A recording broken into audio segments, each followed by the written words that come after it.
Remove age spots, freckles, wrinkles, excess face grease and brighten up your skin quickly. You do not need to use a laser in case you wish to have a clean skin. The mix we will present is amazing that will help you get the desired results in a single week. To prepare this unique mask, you will need oatmeal and lemon. There are plenty of reasons to appear blemishes on the skin, especially on the face, which gradually becomes darker skin tone. Direct exposure to the sun, hormonal debalancing, and bad habits causes. Clean your skin in a week with oats, quinoa and lemon, in mask. Oats are an effective and natural cleansing product. Absorbs dirt and debris gathered inside the pores of the skin and offers in-depth cleaning. Quinoa, as is well known, has thousands of properties. For the face as well.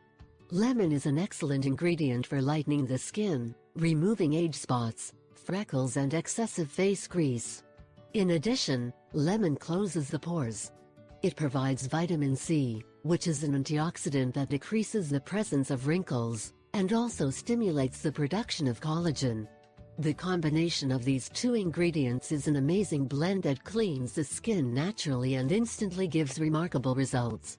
Ingredients: freshly squeezed juice from a large lemon, cooked and ground oats, cooked and ground quinoa. Instructions: 1. Mix the lemon juice, quinoa and oats to produce a homogeneous mixture. You have to apply the mixture directly on the previously washed face. 2. Maintain the mixture applied for approximately 25 minutes.